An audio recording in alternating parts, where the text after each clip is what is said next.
박형광 기자님. 네. 네. 세 분 지금 추가로 좀 더 하기로 하지 않았어요? 그건 아직 저희가 하지 않았어요? 논의 지금 중이고요. 세 분이에요? 네, 지금 네. 세 분 우리 계십니다. 박형광 기자 한번. 얼마 전에 이분이 그 유명한 박형광 결혼을 기자고. 하셨습니다. 네, 검소민주다 뉴스공장의 박형광 기자입니다. 결혼 축하합니다. 감사합니다. 오늘 기자회견 참석하려고 신혼여행 미루고 왔어서 그랬어요? 네, 질문 안 하면 안 억울할 했으면 뻔했습니다. 큰일 날 뻔했는데. 네. 네. 기회 주셔서 고맙습니다. 그 20대 국정 지지율에서 20대 국정 지지율이 70대보다 낮다라는 네. 여론조사가 계속 나오고 있습니다. 2030 세대의 정치 성향은 온라인 커뮤니티, 유튜브, 소셜 미디어 등을 통해서 형성되고 있다라는 분석도 계속 주를 이루고 있는데 이것이 그 온라인상의 어떤 가짜 뉴스가 배포되고 있는 것과 좀 상관관계가 있다라고 보입니다. 대통령께서는 정부 공식 발표보다는 좀 자극적인 정보의 영향을 많이 받는 청년들과 소통하기 위해서 좀 어떤 방안을 강구하고 계신지 궁금합니다. 민주당 그리고 저에 대한 지지율이 이제 20대 남자 그리고 이제 6, 70대 나이가 드신 분들한테서 상대적으로 낮은 건 사실이죠. 그 중에 이제 20대 그 중에서 특히 또 20대 남자 여기는 글쎄 저는 가짜 뉴스 때문이라고는 단정하지는 않습니다. 저는 그런 것 때문이라고 생각해요. 우리 사회의 이제 성장 발전이 이제 지체가 되면서 이제 기회 총량이 줄어들었고 청년 세대들의 그 사회 진입이 매우 어려워졌죠. 그리고 그 중에서도 상대적으로 이제 20대 남성들은 예를 들면 군복무라든지 또는 뭐 여러 영역에서 상대적으로 좀 불리한 상황에 처했다라고 생각을 하게 되는 것 같습니다. 그 점은 저는 타당성이 있다고 봐요. 그리고 더 심층적 조사에 의하면 20대들이 보수적이 된 건 아니고 개별 사안에 대한 판단들을 보면 여전히 진보적이라고 해요. 정책에 대한 선호도나 판단에 있어서는. 그러나 행동 자체는 지금 정권에 대해서 좀 반대되는 경향이 좀 많다. 근데 그거는 뭐 결국 그 정치나 아니면 우리의 책임이라고 생각해요. 기회가 많이 줄어들었고 기성 체제 또는 기득권에 대해서 저항감을 갖는 게 또 당연하잖아요. 그런데 자기들은 기회가 없는데 어쨌든 아마 20대들이 보기에는 민주당도 이재명도 상당한 기득권자 아니겠어요? 그리고 저항하는 뭔가 이렇게 불만이 있고 또 10대, 20대는 질풍노도의 시기이기도 하고요. 뭔가 해야 되는데 기회는 없고 너무 힘들고 화나고 또 암울하고 이런 것들이 이제 저항 행동으로 나올 수 있다고 생각해요. 그래서 저는 책임감을 많이 느낍니다. 그래서 제가 계속 성장이나 발전에 매달린 이유가 그거죠. 기회를 많이 만들어야 된다. 성장을 해야 기회가 많이 생긴다. 새롭게 생기는 기회들은 최대한 공평하게 나누자. 새로운 기회는. 이미 있는 것들을 나눌 수는 없어요. 그거는 혁명을 하지 않는 방법이 없습니다. 농지기에 가듯이 뺏을 수는 없잖아요. 그래서 20대 문제는 여전히 어려운데 하여튼 아까 말씀드렸던 것처럼 이제 우리 사회 방향도 대대적으로 바꿔 나갈 텐데 바꿀 때 우리 청년 세대들한테 기회를 많이 줘야 되겠죠. 그래서 청년 창업에 대한 얘기를 많이 하는 거예요. 취업 중요하죠. 그러나 창업도 새로운 길이다. 또 한 가지는 지금 중소기업 스타트업에 기반한 성장 이 얘기를 하는 이유도 지금 반도체 회사들은 작년의 성과에 따른 올해 상여금 이것만 몇 억씩이라고 해요. 얼마 전에 저 대학 입시가 있었는데 뭐 어떤 이유인지 정확하지는 않지만 지방 대학들의 지원율이 확 올랐어요. 또 의대는 떨어지고 공대는 확 올랐어요. 이게 좀 어떤 현상을 말할까? 저는 이제 우리 사회가 좀 방향 전환을 하는데 이제 약간의 이제 성과 신호라고 생각해요. 지방에서도 예를 들면 뭐 과학기술 분야 이런 데는 뭐 경쟁률이 엄청나요. 부산의 해양수산 관련된 학과들도 엄청나게 선호도가 올라갔다고 합니다. 이런 이제 방향 전환이 좀 도움이 되고 중소기업이나 벤처기업의 예를 들면 대기업과의 이 격차 이런 것도 줄여 나가야 되고 또 정규직과 비정규직, 여성과 남성, 뭐 중소기업과 대기업과 이런 격차들도 어쨌든 정책적으로 최대한 줄여 나가려고 해요. 지금 중소기업에 소액 임금 받고는 차라리 실업자를 하지 안 하겠다 이게 많다고 하더라고요. 그러면 예를 들면 처우도 개선하고 희망도 만들고 회사도 성장 발전할 수 있어서 내 이 회사에서 일하더라도 내 인생도 필 수 있어. 이 회사가 성장 발전하고 나도 성장 발전할 수 있어. 이렇게 믿어지는 사회라 해야 되잖아요. 그런 사회를 우리가 만들어 가야 되겠죠. 결국 정책적인 노력이 성과를 내야 이 문제도 해결이 되지 않을까. 단순히 뭐 설명하고 뭐 가짜 뉴스 단속하고 뭐 또 해야죠.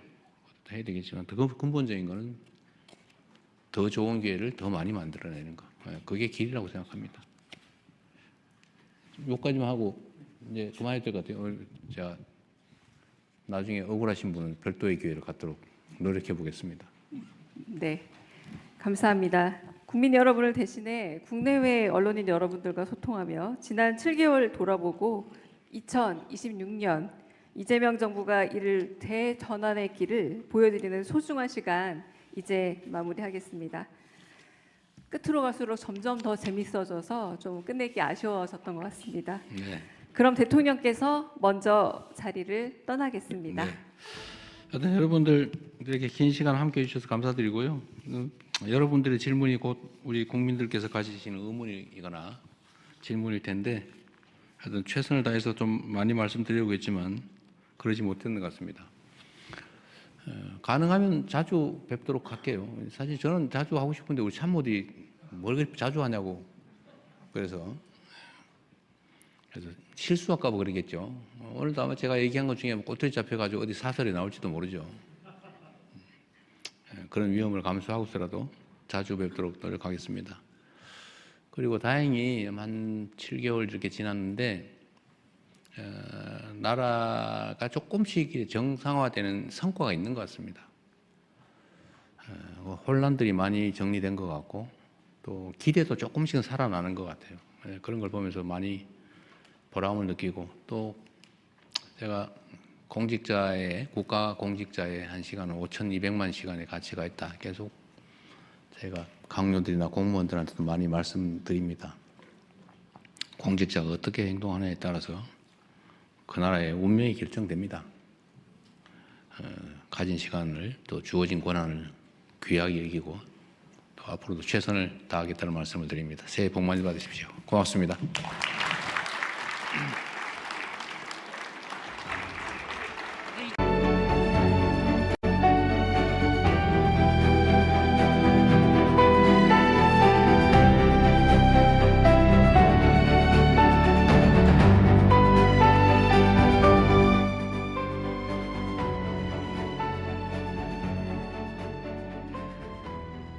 안녕하십니까. 오늘 이 자리에 참석한 국내외 언론인 여러분, 생중계로 함께하고 계신 국민 여러분과 재외 동포 여러분, 저는 진행을 맡은 청와대 대변인 강유정입니다. 2026년 신년 기자회견의 슬로건은 함께 이루는 대전환, 모두 누리는 대도약입니다.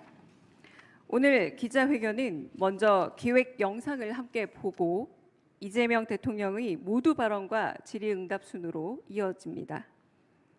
질의응답은 민생, 경제, 정치, 외교, 안보, 사회문화, 기타 총 3가지 분야로 이어집니다. 질문 기회는 이재명 대통령의 지목과 사회자 지목으로 주어지며 영상 질의도 준비되어 있습니다. 더 많은 분들에게 기회를 드리기 위해서 되도록 질문은 하나씩만 해주기를 부탁드립니다. 그럼 회복의 시간을 넘어 대도약의 길로 나아가는 이재명 정부 대전환의 길 영상으로 함께 만나보겠습니다. 울산여는 우리 모두에게 걱정과 불안을 이겨낸 회복과 정상화의 시간이었습니다. 이재명 정부 출범 이후 취임 12일 만에 G7 정상회의에 한국의 복귀를 국제사회에 알리는 우리나라의 수출이 7천억 달러를 돌파하면서 코스피가 사상 최고치 랠리를 한국 경제가 1.3%로 15분기 만에 소비자 심리 지수가 8년 만에 최고치를 기록했습니다. 그러나 이제 겨우 출발선에 섰을 뿐입니다. 2026년이 대한민국 대도약의 원년으로 이제 실천과 행동의 시간입니다.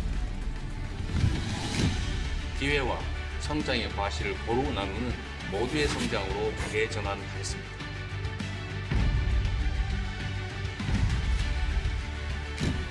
안전이 기본인 지속 가능한 성장으로 대전환하겠습니다.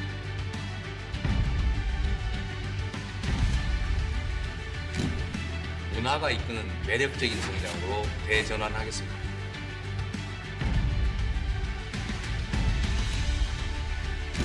평화가 뒷받침하는 안정적인 성장으로 대전환하겠습니다.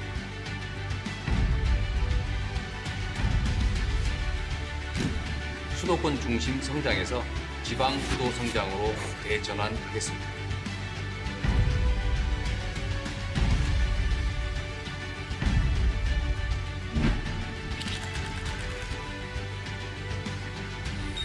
지난 7개월보다 앞으로의 4년 5개월이 더 기대되는 정부가 되겠습니다. 오직 국민만 믿고 뚜벅뚜벅 나아가겠습니다. 대한민국 대도약 결국 국민이 합니다.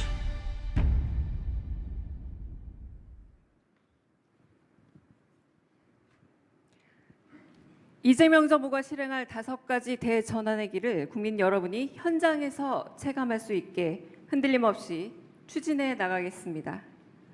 다음은 이재명 대통령의 모두 발언이 있겠습니다. 네, 여러분 반갑습니다. 원래 저런 영상이 끝나면 박수도 치고 그러는 건데 박수 쳤다 이거 혹시 뭔 소리 들을까 싶어서 조심스러우시죠? 좀 딱딱한 분위기이긴 한데 제가 미리 드릴 말씀을 먼저 좀 드리겠습니다. 그리고 기자회견 하면은 자꾸 질문도 끊어지고 질문 이거 해야 되는데 못해서 나중에 아쉽다 그러는 분들이 계신 것 같아서 가능하면은 많은 분들이 질문을 할 수 있게 저희가 하려고 합니다. 그런데 이게 또 한편으로 보면 제가 뭐 경찰서 잡혀가서 취조 당하는 건 아니어서 저도 이제 국민께 드리고 싶은 말씀을 또 드려야 되기 때문에 제 말이 좀 길어지는 경우도 있어서 아마 언론인 여러분께서는 약간의 불만이 있을 수도 있습니다. 그래서 타협책으로 오늘 90분 예정이 돼 있지만 여러분이 원하시면 시간은 충분히 가지고 밤새 하기엔 좀 그러겠지만 여러분 기사 마감 시간에 불편하지 않은 범위 내에서 충분히 질의응답 시간을 갖도록 하겠습니다. 존경하고 사랑하는 국민 여러분, 세계 질서가 거대한 전환의 소용돌이를 겪고 있는 지금 전 세계가 대한민국을 바라보고 있습니다. 지난해 외교 무대에서 각국 정상들을 만나며 또 올해 중국과 일본을 연달아 방문하며 절실하게 실감하고 있습니다. 대한민국을 향한 국제사회의 관심과 기대는 우리가 무엇을 상상하든 그 이상입니다. 대한민국은 더 이상 열강에 둘러싸인 동방의 작은 나라도 앞선 나라의 정답을 뒤따라가는 후발주자도 아닙니다. 산업화와 민주화를 동시에 달성하며 원조받던 나라에서 원조하는 나라로 성장한 유일한 나라이자 불굴의 저력으로 민주주의의 빛나는 모범을 다시 세운 나라로서 발걸음 하나하나가 세계의 주목을 받는 나라가 되어가고 있습니다. 우리 대한민국은 유례없는 민주주의의 위기를 평화적으로 극복해냈고 민주주의 회복이 다시 경제 성장과 사회 발전을 견인하는 선순환의 길을 개척해 가고 있습니다. 한때 우리를 선도했던 많은 나라들이 과거의 성장을 이끈 성공의 공식에 안주하며 저성장의 함정에 다시 빠졌습니다. 저성장으로 기회가 줄어드니 경쟁은 전쟁이 되고 경쟁 탈락이 죽음인 사회가 또 극단주의를 낳아서 민주주의를 잠식합니다. 훼손된 민주주의가 다시 성장의 발목을 잡는 악순환이 반복됩니다. 이는 결코 다른 나라들만의 이야기가 아닙니다. 대한민국 역시 성공의 과거 공식에 매몰된다면 유사한 악순환의 굴레에 다시 빠져들 수 있습니다. 신년사를 통해 성장의 패러다임을 완전히 바꿔야 한다라고 말씀드린 이유가 바로 여기에 있습니다. 지방주도 성장, 기회와 과실을 고루 나누는 모두의 성장, 안전에 기반한 지속 가능한 성장, 문화가 이끄는 매력적인 성장, 그리고 평화가 뒷받침하는 안정적 성장.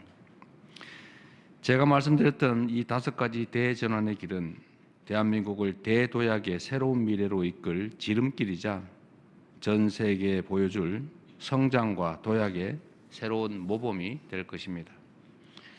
그렇기에 성장 전략의 대전환이란 단지 지방을 위해서 떡 하나 더 주겠다라거나 중소벤처기업을 조금 더 많이 지원하겠다라는 정도의 뜻이 아닙니다.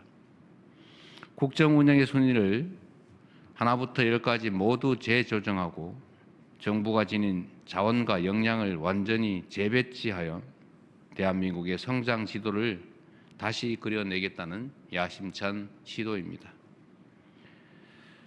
그래서 몇 가지 말씀을 다시 드리겠습니다. 첫째, 지방 주도 성장으로의 대전환은 이미 시작되었습니다. 각각의 지역이 대한민국의 성장을 주도하기 위해서는 그에 걸맞는 규모를 갖춰야 합니다. 현재 추진 중인 대전 충남과 광주 전남의 광역 통합은 지방주도 성장의 상징적 출발점이자 반드시 성공시켜야 할 국가의 생존 전략입니다. 이 자리에서 분명히 약속드립니다. 정치적 유불리에 따라 광역 통합의 방향이 흔들리는 일은 결코 없을 것입니다. 서로 다른 의견이 있다면 치열한 토론으로 합리적 대안을 찾아내고 또 이를 위한 행정, 재정, 제도적 지원을 끝까지 책임질 것입니다. 광역 통합을 발판 삼아 수도권 1극 체제였던 대한민국의 국토는 지방 주도 성장을 이끌 5극 3특 체제로 새롭게 재편될 것입니다. 수도권에서 멀수록 더 두텁게 지원한다는 대원칙은 정부의 모든 정책을 통해 구현될 것입니다. 두 번째로, 기회와 과실을 고루 나누는 모두의 성장으로 한쪽만 급격히 성장하고 다른 쪽은 침체되는 K자형 성장을 극복해 나갈 것입니다. 이 막중한 과제를 해결할 주역은 끊임없는 혁신으로 새로운 성장 동력을 만들어낼 스타트업, 벤처기업들입니다.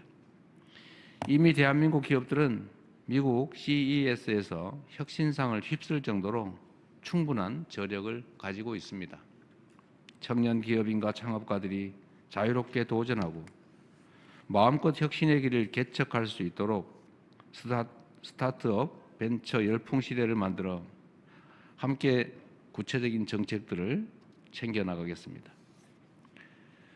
김대중 정부가 만든 벤처 열풍이 IT 강국으로의 도약을 이끌었듯이 국민 주권 정부가 만들 창업 스타트업 열풍은 대한민국 경제의 체질을 바꿀 구조적 전환점이 될 것입니다. 창업 스타트업 열풍은 일자리 대책인 동시에 청년 대책이기도 합니다. 지역의 문화와 자원을 활용한 로컬 창업이 균형 발전 전략으로 그리고 미래 인재를 양성할 테크 창업이 국가 성장 전략으로 거듭날 수 있도록 정부의 역량을 집중할 것입니다. 셋째, 안전에 기반한 지속 가능한 성장은 국정의 핵심 원칙으로 더욱 확고하게 자리 잡을 것입니다. 근로감독관 3,500명 증원 그리고 일터 지킴이 신설처럼 안전한 작업 환경과 생명 존중이 뿌리 내릴 조치들을 확고히 시행해 나가겠습니다. 제도 내에서 할 수 있는 조치를 최대치로 이행하고 필요하면 관련 법 제도를 고치고 또 새로 마련하겠습니다. 생명 경시에 따른 비용과 대가를 지금보다 훨씬 비싸게 치르는 구조를 만들어낸다면 산재 사고가 감소하는 실질적 변화를 이끌어낼 수 있을 것입니다. 넷째, 문화가 이끄는 매력적인 성장으로 새로운 성장 동력을 키우고 외교의 지평을 넓히며 국가 경쟁력까지 높이겠습니다. 세계인을 웃고 올리는 K컬처는 더 이상 문화적 현상에 머무르지 않습니다. 자국 우선주의가 극에 달한 무한 경쟁 시대, 인류 보편의 공감이 가능하다는 점을 입증하며 세계를 다시 하나로 연결하고 있기 때문입니다. 올해 9조 6천억까지 문화 예산이 대폭 늘어났지만 아직 문화 선진국이라 말하기에는 많이 부족합니다. 문화에 대한 지원과 투자를 미래 먹거리를 키우고 국가 브랜드까지 높이는 핵심 성장 전략으로 삼겠습니다. 다섯 번째, 평화가 뒷받침하는 안정적 성장을 통해 우리 경제가 한 단계 더 도약할 수 있도록 평화 공존과 공동 성장의 미래를 향해 흔들림 없이 나아가겠습니다.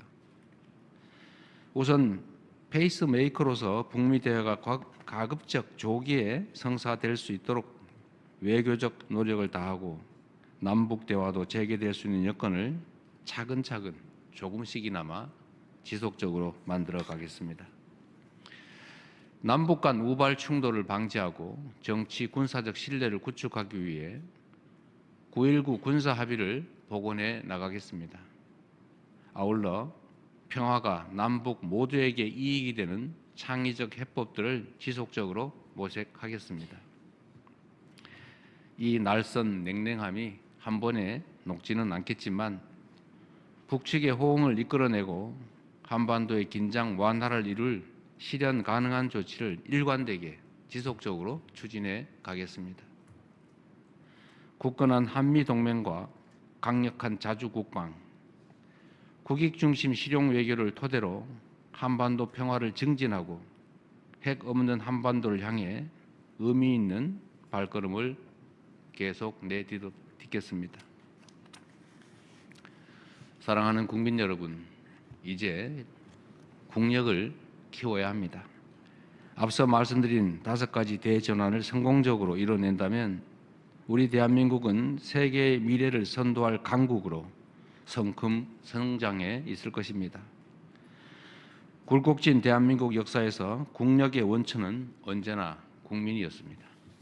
의견이 다르더라도 원칙과 방향이 정해지면 끝내 어떤 위기든 극복해냈던 우리 국민의 이 위대한 통합된 힘이야말로 대한민국의 오늘을 만들어낸 국력의 원천입니다. 국민주권정부 제1의 국정운영 원칙은 오직 국민의 삶입니다. 탈이념, 탈진영, 탈정쟁의 현실적 실용주의가 우리의 방향입니다. 국민의 삶을 저해하는 반칙과 특권, 불공정은 아무리 사소해 보이는 것들이라도 반드시 바로 잡을 것입니다. 같은 맥락에서 검찰 개혁 역시 확실하게 추진하겠습니다. 국민의 권한을 위임받은 권력기관이 국민을 위해 작동하지 않는 한 불공정과 특권, 반칙을 사로잡는 일은 요원합니다. 단박에 완성되는 개혁이란 없습니다. 국민의 권리를 두텁게 보호하고 혼란과 부작용을 최소화하기 위해 필요하다면 법과 제도를 계속 보완해 나가겠습니다. 그러나 이 과정이 개혁의 본질을 흐리는 방향이 되지는 않을 것입니다. 저항과 부담을 이유로 멈추거나 흔들리는 일도 결코 없을 것입니다. 개혁의 취지는 끝까지 지키고 개혁이 국민의 더 나은 삶으로 이어질 수 있도록 국민의 뜻을 따라 가장 책임 있는 해법을 끝까지 만들어내겠습니다. 자랑스러운 국민 여러분, 이제 대한민국의 시간입니다. 우리 앞에 놓인 결정적 순간을 대한민국 대도약의 출발점으로 만들 수 있도록 지난해보다 더 무거운 책임감으로 주어진 사명을 충실하게 이행하겠습니다. 감사합니다.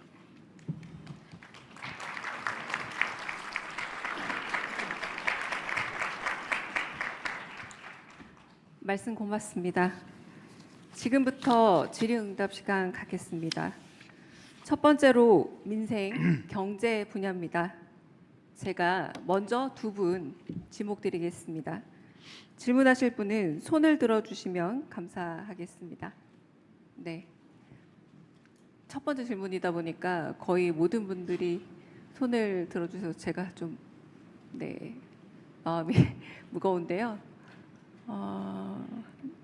네, 그냥 제 눈에 띄는 분에게 아무나 하세요. 네, 제 눈에 띄는 분에게 질문 드리겠습니다. 네, 송정호 기자님.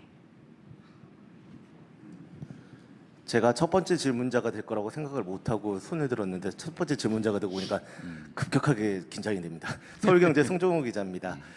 사실 환율 문제를 질문을 드리고 싶은데 오늘 아침 방금 1,480원이 넘었습니다. 이 1,500원까지 올라갈 거라는 지적들이 나오고 있는데 환율 문제를 해결하기 위해서 대통령께서 가지고 계신 특단의 대책 이런 것들이 있을지 궁금합니다. 네. 특별한 대책이 있으면 이미 했겠죠. 정부가 할 수 있는 또 유용한 많은 정책들을 시행하고 있습니다. 물론 시장은 언제나 여러분이 아시는 것처럼 수요와 공급에 따라서 결정되죠. 역대 최대의 수출 실적 7천억 불을 달성했고 무역 수지 흑자도 계속되고 있고 또 성장도 회복되고 있는데 환율이 작년 윤석열 정권 당시 그때에 지금 다다르고 있습니다. 일부에서는 뉴노멀이라고 하죠.